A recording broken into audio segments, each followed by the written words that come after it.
That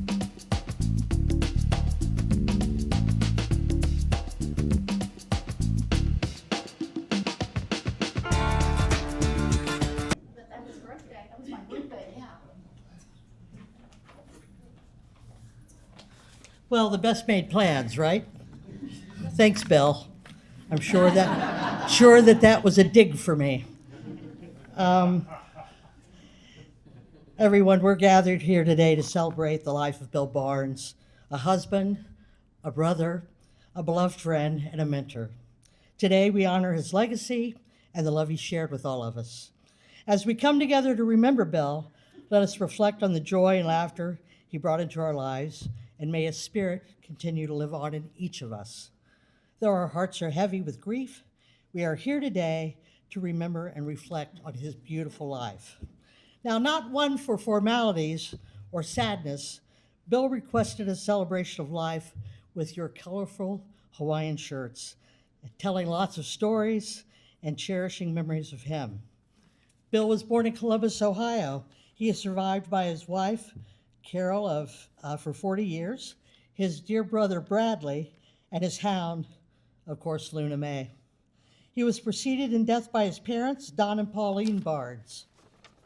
Bill graduated from Titusville High School. He received a degree from Florida Southern College, where he was a proud vagabond in the drama department, and received an MFA in directing from the FSU School of the Arts. His early working life included car sales, cemetery plots, and a Burger King clerk. He spent 1 year working at Jones High School, writing a prospectus for a high school of the performing arts for Orange County schools.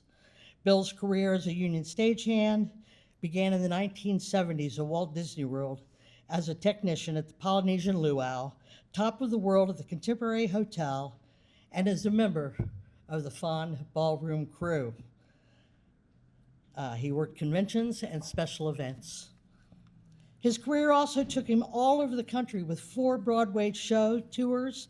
He served as a house carpenter at the Bob Carr Auditorium and held every office that IATSE Local 631 had, most recently as the Secretary-Treasurer. Bill was a member of Local 631 for almost 50 years and was a very early member of IATSE Local 477, the film local. He was a delegate to 8 international conventions, most recently last summer, Hawaii, where he had his first tsunami warning. Through Vanco stage lighting, he was on the lighting installation crew for several attractions at Universal Orlando, his favorite being E.T. He also worked on several films. His favorite, of course, was Honky Tonk Freeway. Hobbies in his early life were cave diving. His gift to Carol after their wedding would be scuba lessons. Later, he enjoyed bike riding, building intricate wooden puzzles, collecting flashlights, and all things Harry Potter. At ORMC, Bill was well known for his dog shirts, Hawaiian shirts with photos of Luna May printed on them. Bill always had a passion and was a champion for workers' rights, equal justice for all, and encouraged the development of training programs in the IATSE. He was a faithful friend and a brother to the union. No remembrance would be complete without mentioning the endless stories, jokes, and of course, yes, puns. We'll get to that in a few moments. Finally, his family appreciates the 4 years of care he received at the Orlando Cancer Center, especially from his oncologist, Dr. Jennifer Singh, and they also thank Cornerstone Hospice for the wonderful care and support that they offered him during his last days. And so, as Bill would say, I hope you enjoy the show. We are now entering a time of sharing, at times we celebrate our reflections, and a time of grand storytelling. You should know, one of my last conversations with Bill, actually the morning before he passed away, I told him it was likely that there would be plenty of stories to tell, and that we were going to get all the mileage out of them we could. And of course, his response was laughter. At this time in the program, I invite the business manager of IATSC Local 631, Paul Cox, to come and share some stories of Bill and his impact on his life, of him and his family.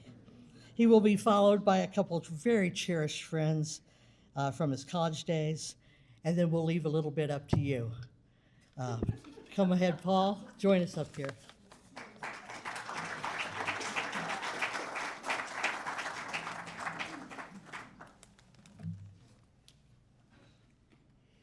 I want to take a moment and remember my brother, Bill Barnes. I met Bill nearly 19 years ago when we moved to Central Florida and I attended my first meeting as a member of IATSC Local 631. At that time, Bill was serving as the president of the local. For the very first meeting, it was clear that Bill was one of the fixtures in the Union Hall. As much a part of Local 631 as the bug on the dais and the unwavering resolve to make lives better for working people. Over the last year especially, Bill became someone that I leaned on often. He was a sounding board for ideas, someone that I could talk through with challenges, and someone I could vent to when the frustrations piled up. He was a confidant, a mentor, and more importantly, a friend. My son saw Bill as almost a surrogate grandfather. The two of them shared the same appreciation for bad jokes, quick puns, and a kind of humor that could lighten even the hardest days. Those moments are memories that our family will cherish and always carry with us. Bill believed deeply in what the local can become. He believed in fighting to improve the lives of craftspeople that we represent and never lose sight of why unions matter. He was excited about the future of the local and the directions that we were moving in. Our membership lost an incredible advocate for the working class. I lost a friend and a confidant whose absence I feel every time I look towards his office and don't hear one of his puns waiting for me. Rest easy, brother. We'll continue the fight and we'll make things better and carry forward the legacy for those who came before us.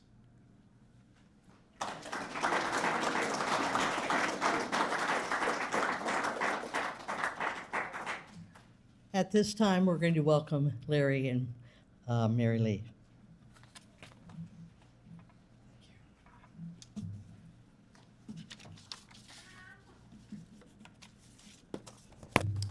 For those of you that only knew Bill as a stagehand behind the scenes, he had a full acting career as a student at Florida Southern and Florida State University.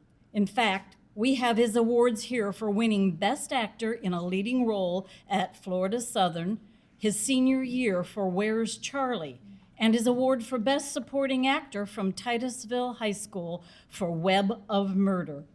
Carol asked that her fellow vagabonds, that is Florida Southern Theater Group, for some Bill stories that we could share in mixed company.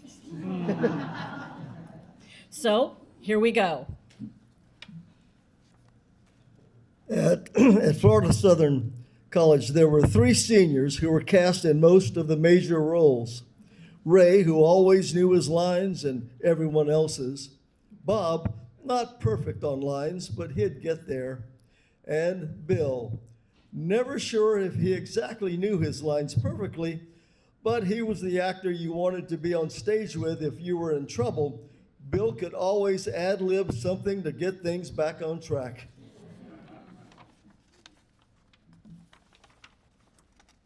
During one performance of Italian Straw Hat, Bob Dienst, hello Bob, who's viewing us on streaming, made his entrance after a very quick change. Unfortunately, his shirt was obviously sticking out of the fly of his pants.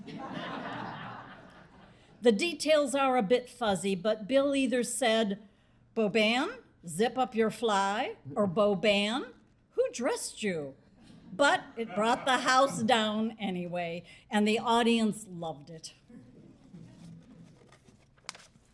Their friend Sue was a freshman in Italian Straw Hat, and she wanted to add how kind Bill was to her as her new vagabond. He made her feel part of the club, and her freshman year blossomed because he was there.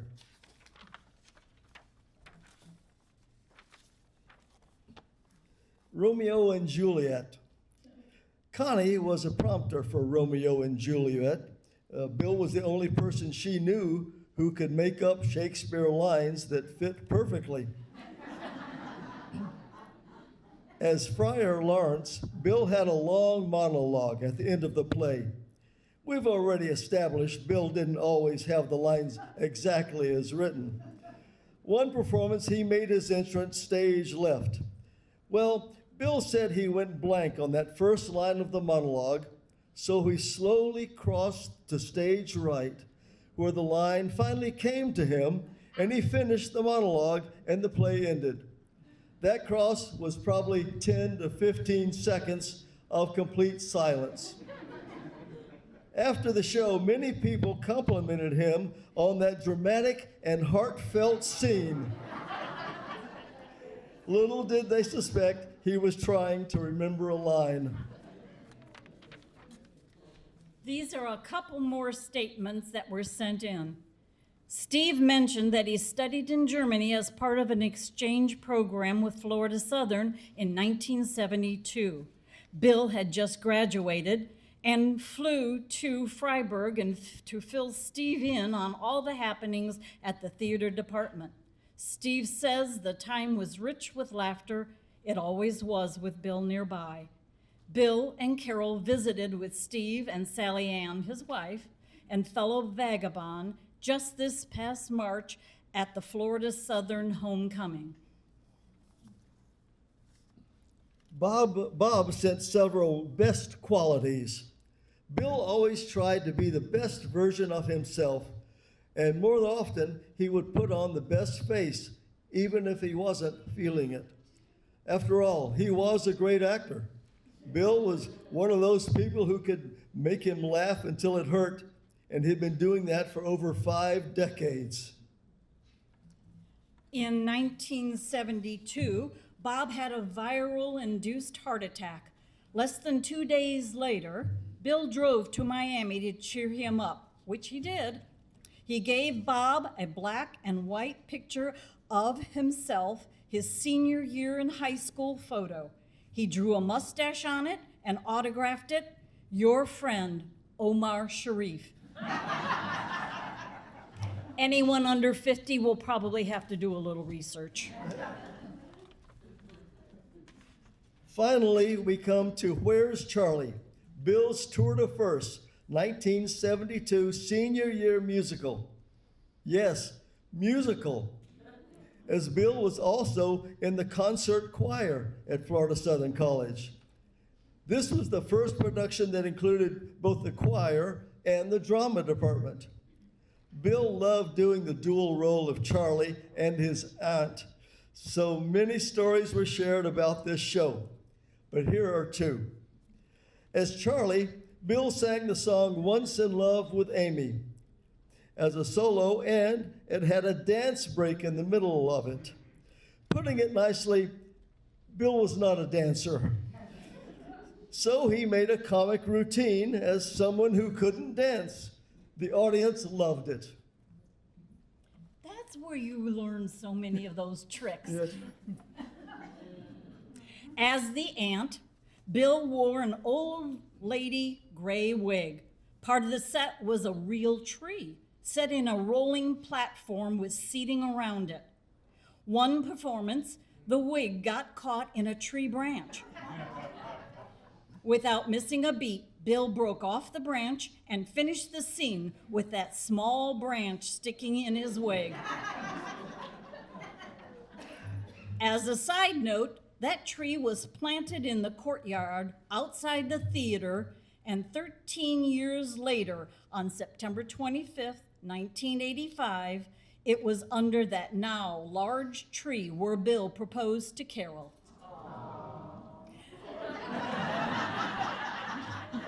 What did I write at the bottom of that? Insert here.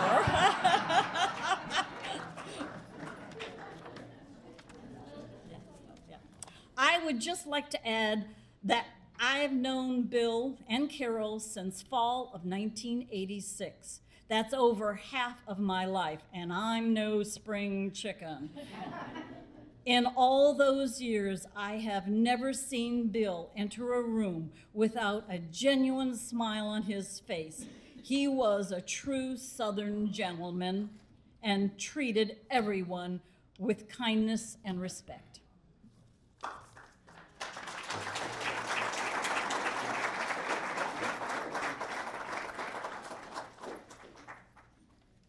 And now a word from our public television sponsor. I'm sorry, I screwed up. Now it's time for my wife, Ridge Holdridge.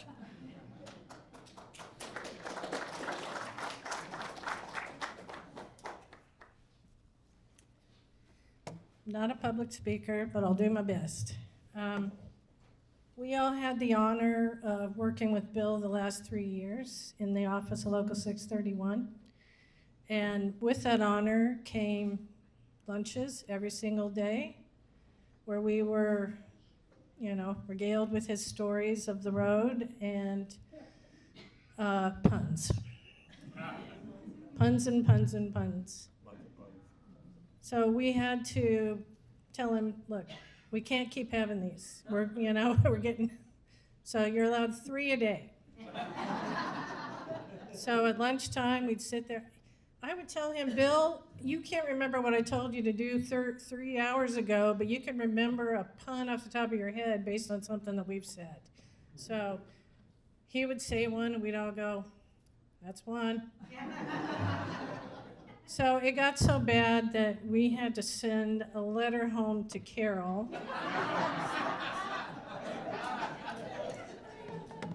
Which I'll read now, and it hangs will always hang as a memory for us of Bill. Dear Mrs. Barnes, please accept this letter as formal notification of the ongoing challenges that William H. Barnes displays during the employee lunch hour. These challenges include the uttering of bad puns and exceeding the limit of 3 per day. After many attempts to correct the behavior through the normal office procedures, we are forced to take extreme action by sending you this correspondence, which you must acknowledge by signing and returning to this office pinned to his collar. We hope this finds you well and that this behavior will be addressed at home to limit his use of puns both there and in the office. Cordially, us. Even notarized.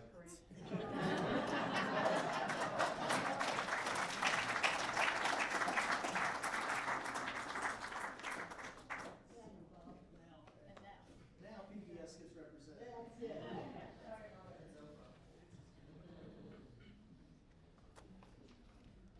Hello, everybody. For those of you that don't know me, my name is Bob Ray. I have been Carol's TV partner and People at home need to hear you, Bob. I tell you, you'd think that all these years on television I would know that. I'm used to be mic'd up here. But anyway, just to start off again, I'm Bob Ray. For those of you that don't know me, Carol and I have been partners, and I've been her TV husband for almost 40 years now. And so we've done a lot of PBS work. We've done some commercials together. We worked over at Georgia Public Broadcasting, and now we do our regular shtick over at WEDU in Tampa. And so I'm not really an actor or anything. I'm more of a pitchman. But as we were opening up this session, there was a photograph on the screens there. For those of you at home or sitting in the back of the room, you probably didn't hear it, but it was a photograph of Bill facing away from the camera. It was his backside. You remember that one? It was coming up there. And Carol said, my favorite pose. All right. So there's a story behind that. And one of the things when we drive to different places to do our thing, we get into conversations. And one of the things I like to ask people, especially couples, is when did you realize that you were no longer friends, but it became romantic? You know, what happened? And so Carol told me her story. These always are interesting. She told me her story, And they were friends for a long time, Florida Southern, and that kind of stuff. And she said, well, the moment that I realized that I had a romantic urge for Bill was when he was walking across the stage and I saw his butt. In tight jeans, that's right. So I saw the picture up there and I heard that, it immediately popped into my brain about, okay, now we all know what Bill's favorite romantic gift was, I guess, to the community. I got to share with you a little bit. We all have a lot of stories about Bill, and one of the things when walking into this room, and I see all of you out there dressed in Hawaiian shirts, people I haven't seen in 20 or 30 years, and the turnout here, it's really remarkable to me how Bill has touched so many lives out there, enough so to even have it broadcast across the country. And I think Bill is probably, well, I should say that I love situations like this because we think we know someone, but when it comes time for their departure, and we have a funeral or a celebration of life, we start to learn more about people that we didn't know. I mean, I've known Bill for 40 years. I've known Carol for 40 years. And I'm learning stuff today that I never knew about before.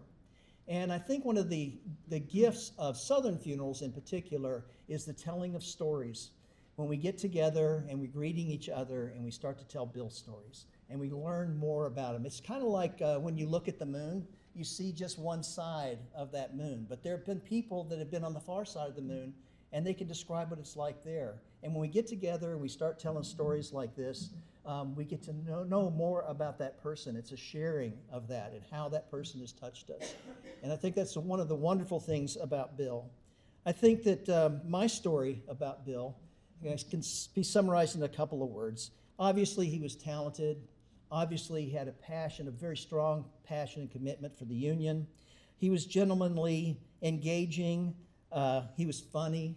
You know, I'm a dad, I'm a granddad, so I love the pun jokes. And so it's even to the extent that, you know, he would tell me a pun joke and I would laugh. And then as I'm driving home from their house after a gig or something like that, I'm still laughing in my car. How sick is that, huh? So he was always seemed to be interested in what you had to say, always engaging with you. Had a calm demeanor about him. But one of the things I think that his persona kind of covered up a little bit was the fact that I think he was a deep person, a deep thinker. And when you look at the shirts that he was wearing and the puns that he gives, in my perspective of Bill, it was reflective of his perspective in life. There's an idea that life is too serious to take seriously. And I think Bill emulated that. And I think he had a great perspective on life. Not that he didn't take life seriously, he did, but he had that perspective where he could balance between what things to take seriously, what things not to take seriously, what things he had control over that could matter to, that he could do something about, and those things he had no control over, to kind of let that go. And I think that's reflected in his puns and in the shirt that he wore and his demeanor as well. So without going on too far, Carol had asked me to read a poem that I think reflects the overall context that we're talking about today. I am not an actor. I'm a pitch man. So those of you that are thespians out there, please excuse how I read this. Hopefully I'll do good justice for it. But think about Bill and think about the perspective that we're talking about as I read this poem. Each day, a brand new play's begun, and I, a company of one, stand in the wings and wait the page that calls the actor to the stage.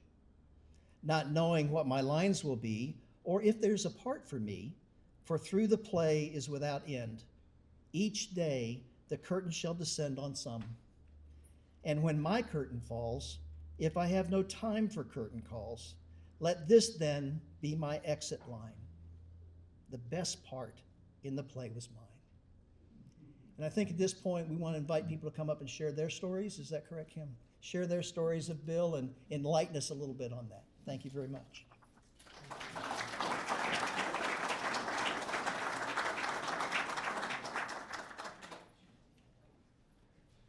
As Bob has indicated, this would be a time if you have something special, especially endearing, a story that you would like to tell of our friend, this would be the time.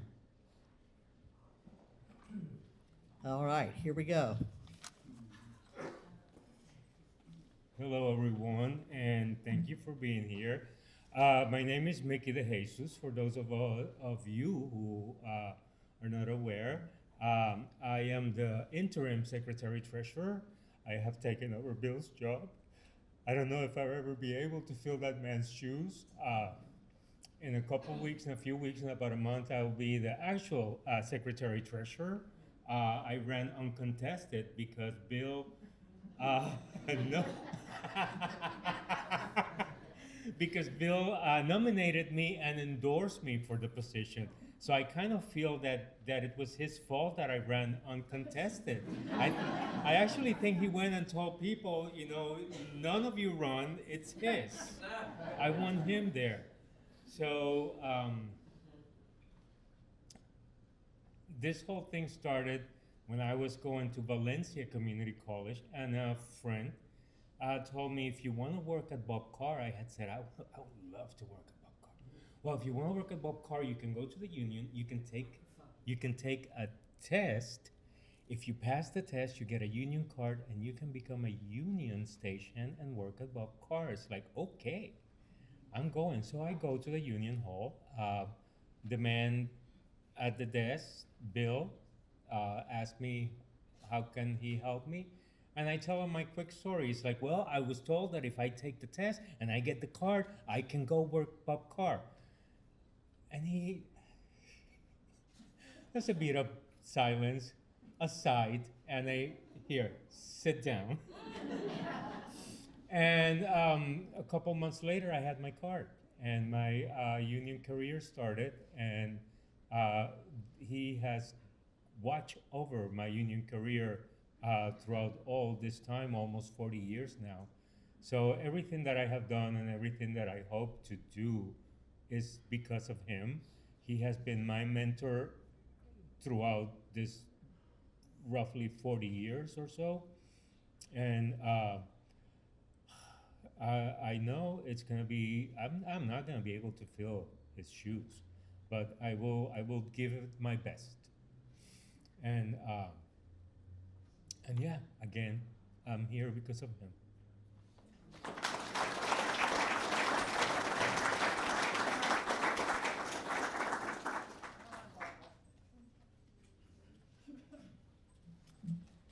Well, I've known Bill an awful long time.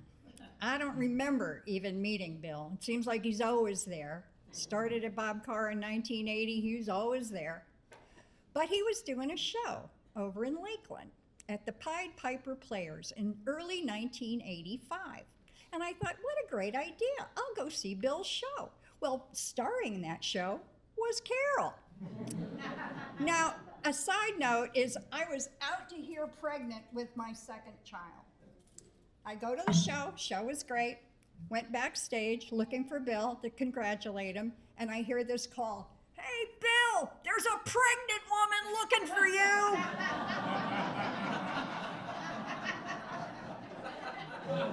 That was my introduction to Carol. But Bill only ever had eyes for Carol. Thank you.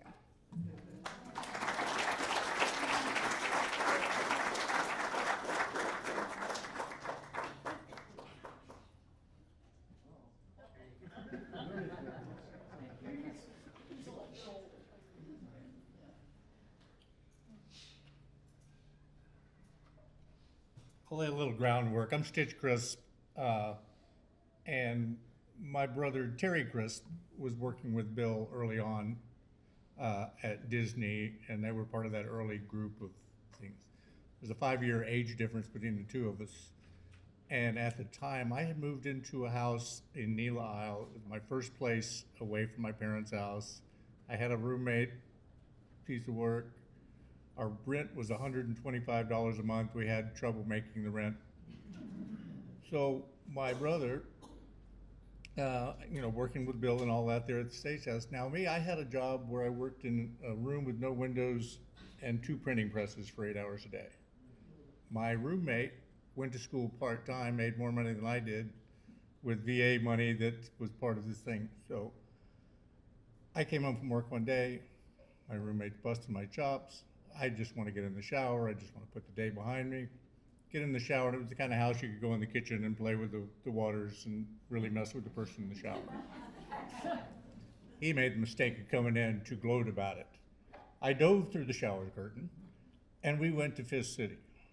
And it was a pretty spirited little bout. Now, I've got shampoo in my hair, I'm naked, we fought out of the bathroom, we fought into the living room, we fought into the kitchen, and the house sat up about 3 cinder blocks up off the ground, and we blasted the screen door off the hinges, never touched the steps, and hit the ground outside, rolling and duking it out. About that time, a car pulls in the driveway. It's my brother with a car full of his Disney associates that he's going to be leading me toward the stagehand life. People, I mean, it was one of those things where you stand up, bloody nose, naked, dirt all over me. Hey, how you doing? I'm stage chef. Bill Bush. Nice to meet you. So in spite of first impressions, we were friends for, God, 45, 40, going closer to 50 years and all that. And it's one of those kind of people that you're just glad to have in your life.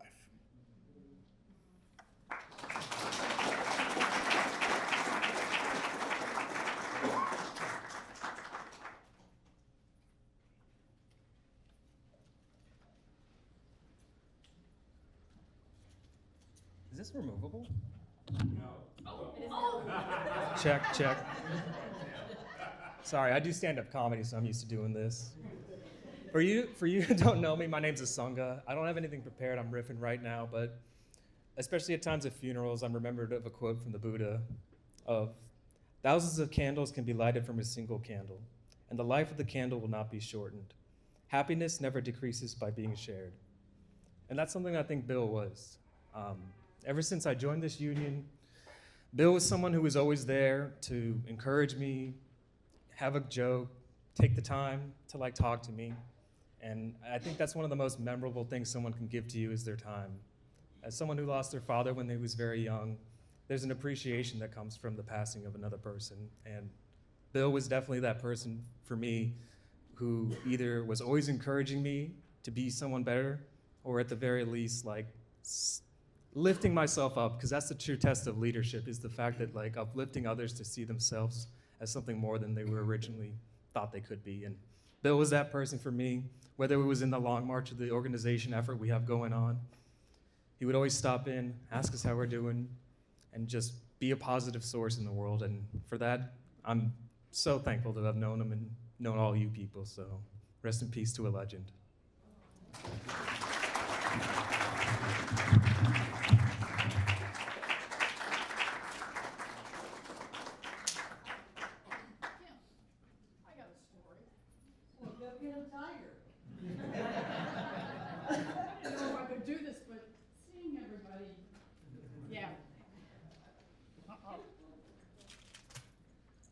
Okay, I'm really happy my family is here, some of my family's here, and if my brother remembers, it was always important to have dinner at Mom's on Sunday night. And his single sister brought a lot of guys to Mom's house on Sunday nights, like, oh, here's the one she's dating now. Here's the one she's dating now. And if my brother remembers, the first time I ever brought Bill Barnes to my mom's house for Sunday dinner, he loved telling this story. Here's what he said. Now, our family is half Italian. Mom made a nice dinner. He says to my entire family, hey, you know, if you eat too much of this stuff, it kind of gets down in you and lays on you.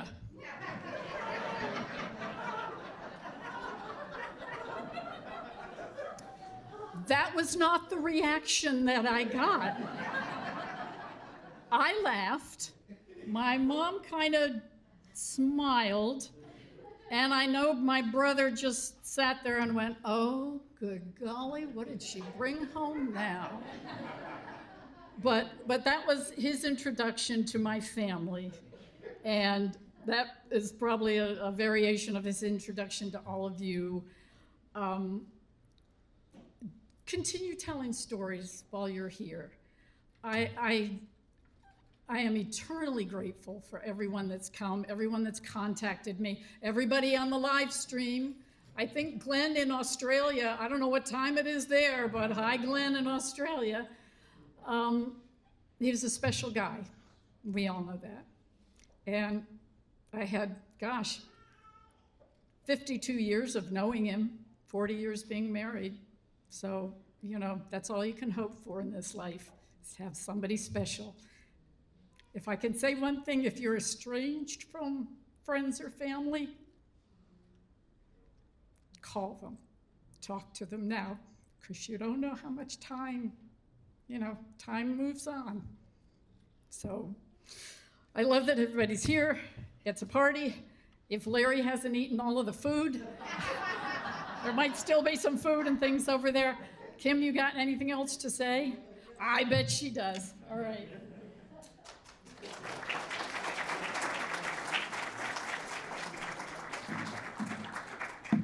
We're going to try this the hillbilly way.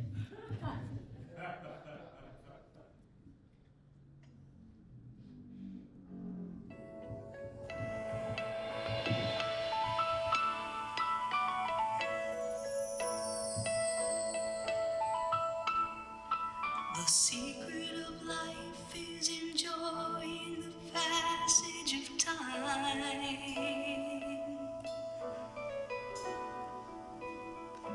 Any fool can do it.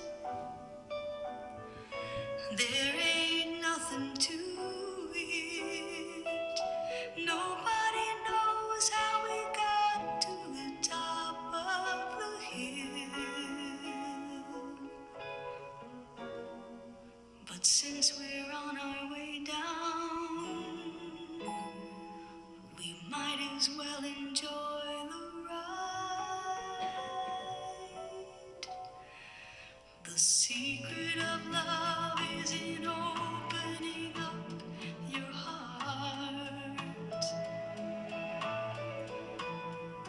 It's okay to feel afraid, but don't let that stand in your way.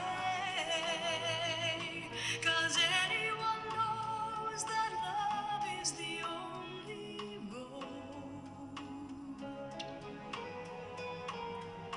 And since we're only here for a while, we might as well show some style. Give us a smile, isn't it a lovely ride? Sliding down, gliding down. Try not to try too hard, it's just a lovely ride.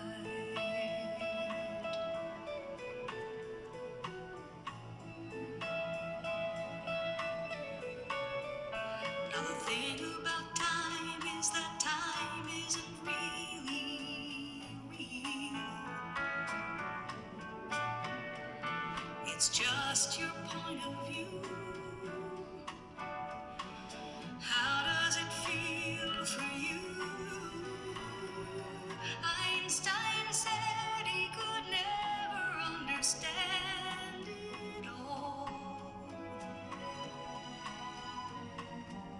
Planets spinning through space, the smile upon your face.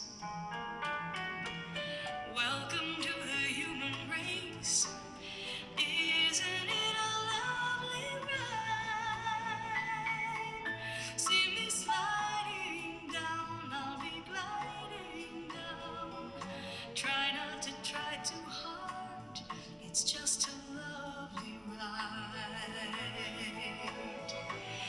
Isn't it a lovely ride?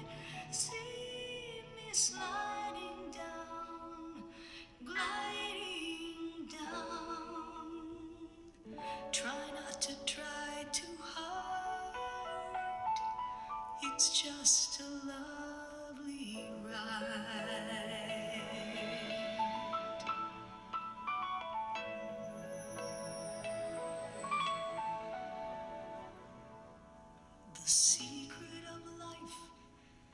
is enjoying the passage of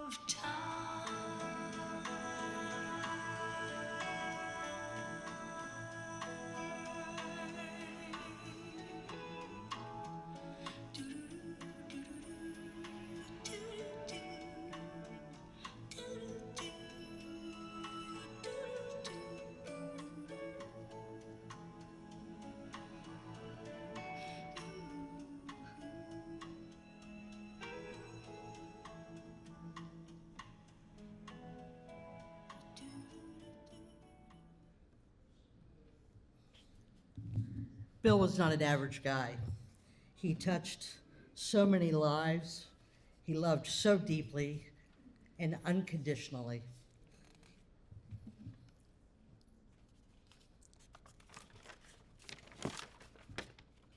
Carol, in the coming days, you're going to have moments of tremendous grief.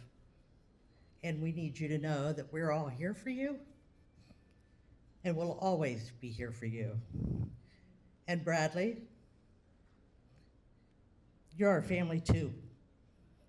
So we're here for you as well. May you all, and may us all, be inspired to love hard and love long, and to make room at our table for anyone who ever comes seeking a connection. May we never give up on our dreams, but most of all, may we always put our best foot forward and be an example for those around us. That concludes our service today. Thank you so much, everyone.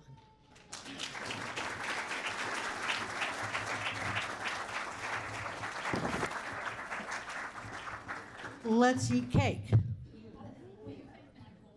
Oh, Michael and Melinda, I am so sorry. Thank you so much for the things you've offered us today to make this available to those that were not able to come and be in person. We're deeply grateful for your efforts. And thank you all for coming together and being community. I can't think of any place I'd rather be than with people who are like-minded and love the same things and share the same thoughts for the world around us. Thank you again, everyone.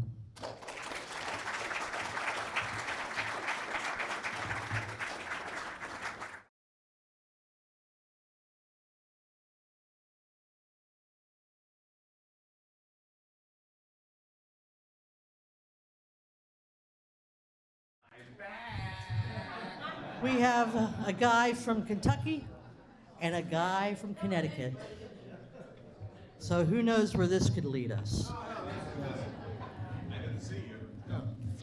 I'll sit here, you can sit with me. Come here.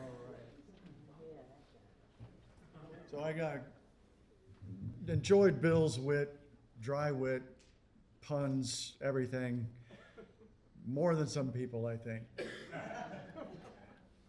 I liked setting him up.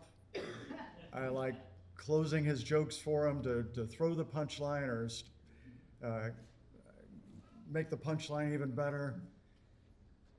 Seeing people's pain at his punchlines was even more funny. One of my favorite Bill stories is a long time ago, he was stewarding a call. One of our least favorite people was working the call and came up to Bill and said, "Bill, I got a problem with this guy. I can't work with him. I just can't do it. You've got to send him home." And Bill says, "You know, I've been coming to work to this job for 25 years. Every day I work with somebody that I don't like. Today, it's you."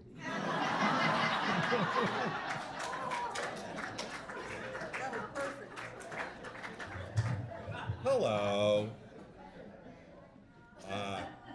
Barbara. My personal condolences. I send the best wishes of the international president who I talked to this week in Atlantic City for a district thing. I'm just reminded of where we started like 40 years ago. Local was really small, 265 members in round numbers. Bill served in, as Kim pointed out, every role you could possibly think of. And probably got screwed in 1986 when Walter Deal did the film and tape agreement at Walt Disney World. which is how you ended up with me. Good, bad, or indifferent. I only gave you 6 years. He gave you 40. 40 good years, tons of meetings, tons of good times, and I just felt it was important to get up and say hi and goodbye. Now if you want to wrap it up, unless anybody else wants to. Oh, for crying out loud. Have we missed anything? Come on up here.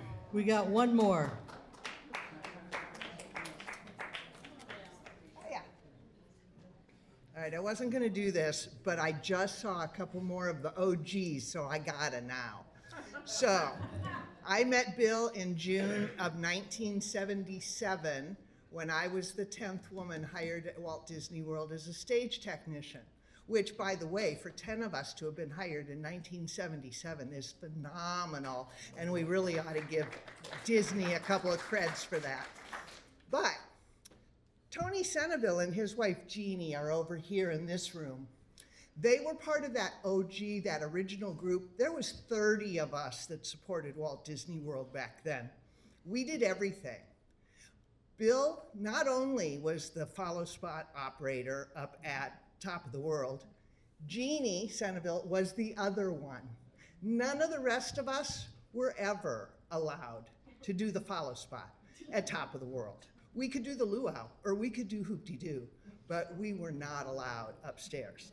That was the job of Bill and Jeannie.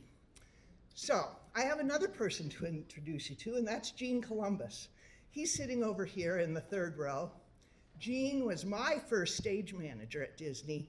I don't know about Bill for sure, because Bill was there before me. But I'm telling you guys, we were a mighty and we were a tiny little team. And most of us made it through this town and had careers. And Bill was one of the first. He was one of the first. And there's only a few people who can say that. So I had to put that into the room. Thank you.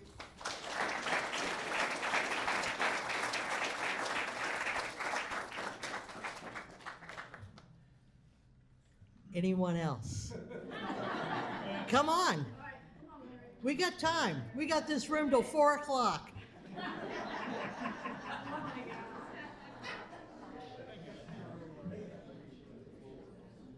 My name is Larry Fogelman, and at one point my picture was up there with Bill. I met Bill at Florida Southern. It was my freshman year in college. It was his junior year. And the college choir was putting on the show Kismet. And he was Omar Khayyam, so he was one of the big guys on the stage. And I learned a lot from him. He was a cool guy. He had puns back then too. And I did too. We would corner each other and tell each other stuff. But there was one night, we were working on the set very late at night. The girls had curfews, they had to be in by midnight, but us guys didn't. So we were working in Branscombe Auditorium where the show was gonna go on. And we were working on the sets, and it was probably around 2:30 in the morning. And Bill said at one point, he says, you know, I've always wanted to do this. And it was me and Don Houts. Don Houts was the choir director's son. And so it was Bill, Don, and I. And Bill says, you know, I've always wanted to do this. And we kind of looked at him like, oh God, what? He took off all his clothes and he ran around Branscombe. True story. Up and down the stage, all through the seats, and then came running back, put his clothes back on, and says, thank you, wanted to do that. So, I told your story, Bill, sorry about that, but it was something that needed to be told. Thank you, everybody.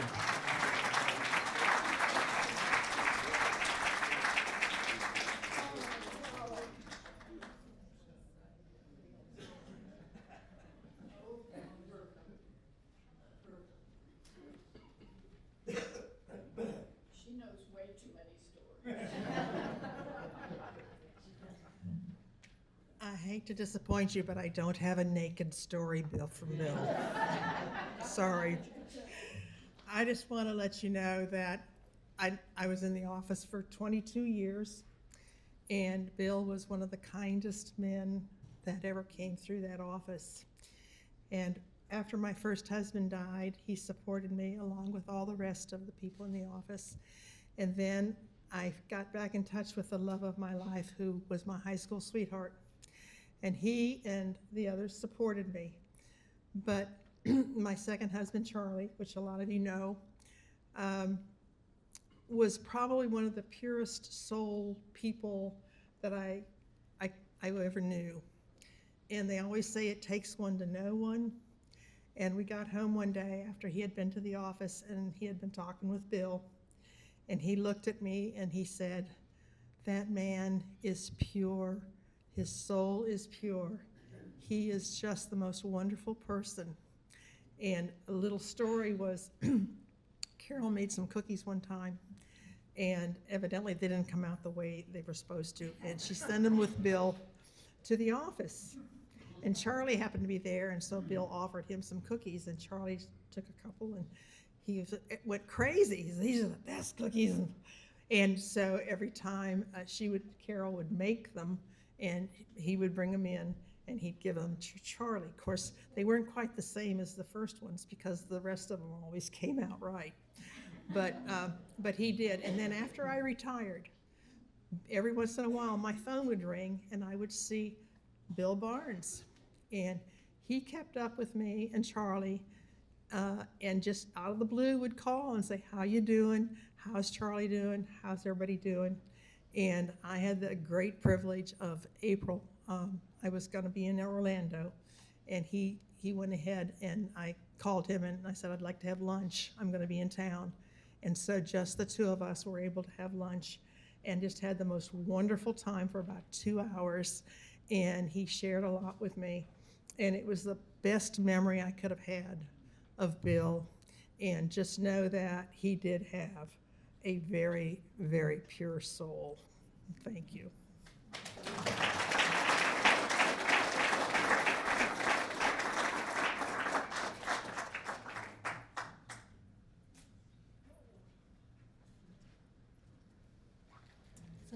Hi, everybody. My name is Meredith, and I've had the pleasure of knowing Bill just under a year. So I started working with Bill at the office. I'm an organizer with the union, and I tried to get my daughter to come today. She's 12. She met Bill a handful of times, which is all it takes with Bill. I think, as many have said, the way that he just has a connection and is so pure. You know, one really hit someone in my family, and when I was driving her here, she started crying, and she said, I can't go. So I brought her home. But I share that because in the short time we've worked with Bill, so many times you've seen his pureness, his goodness, his humility. And I'll just share a brief story about, we went over to Dr. Phillips to do a little tour so I could get to see the studio or see the theater.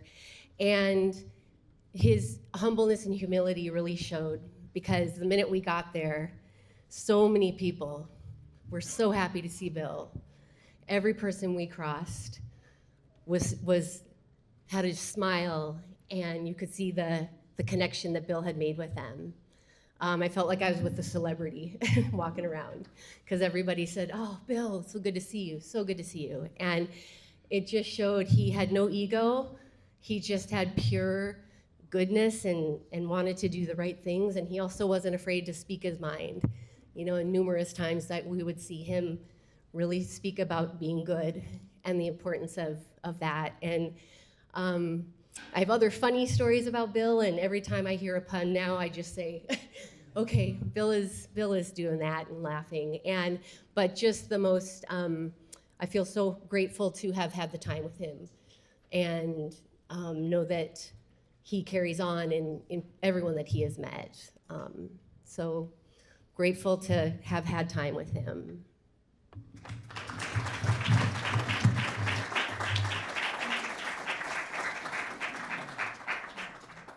sisters and brothers, my name is Eric Clinton. I'm the president of the Central Florida AFL-CIO. And IATSE is obviously very present in this room today. And that shows a lot about your union and the kind of person Bill was. But on behalf of the entire labor movement, Bill touched people in every local at Disney World and in so many unions across Central Florida. He was always present at our delegates meetings, had a lot to share, a lot of good advice, always an excellent perspective. And I think on behalf of all working people in Central Florida, Bill lifted people up. He was a change maker. He helped Central Floridians who work have a better life. That's what Bill did each and every day at his work at IATSE, but also in the Central Labor Council. And I just think on behalf of all of my members and the members of the Labor Council, I wanted to say that. The other thing that I don't think has been said here though today is that, and it has been touched on, but Bill was a prankster in every sense of the word.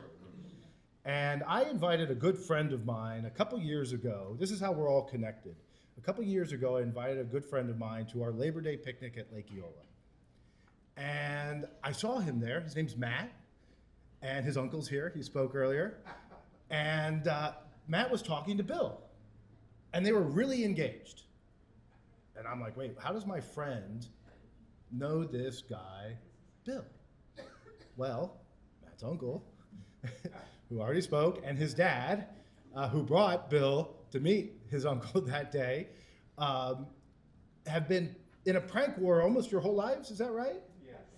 I have heard story after story about rooms for rent and phone numbers in people's yards and all kinds of things that Bill was involved in. But the thing that we say in our office all the time at Local 362, Unite Here, all the time, we say, today, it's you. And that was Bill that taught us that. He handed me his business card. He said, I want to give this to you. He handed me his business card, and on the back it said, today it's you. What does that mean? He's like, you'll find out. So I just wanted to say, today, Bill, it's you.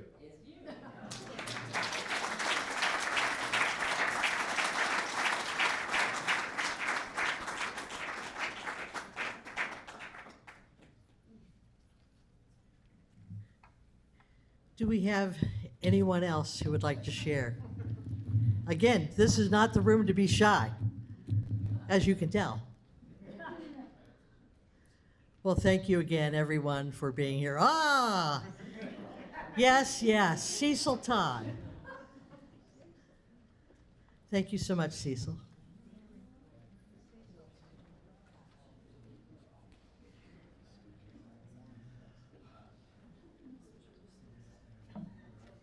So as you may have noticed, one of the shows that Bill toured with was Vessel Whorehouse in Texas.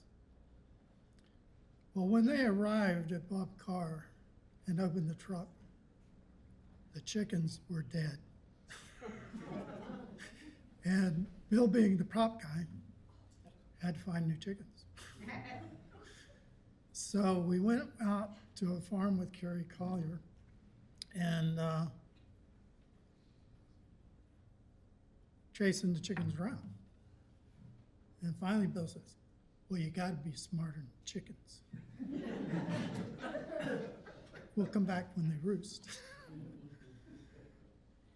Another show is on.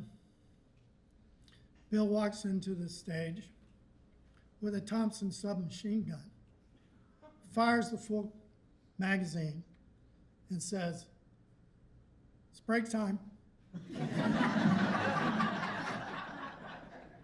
And the other thing I remember at Bill, because this one always sticks in my mind, was when Bill walked into the end of a pipe and had a perfect circle on his forehead for a couple weeks. Thank you.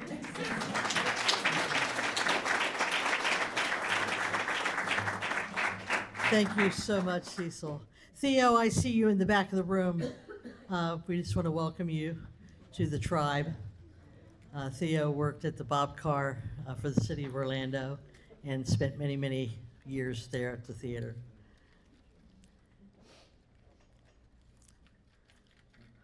All right. Well, my heart is full. Carol, Bradley, I hope your hearts are full. And let's get out there and show the world what we're made of.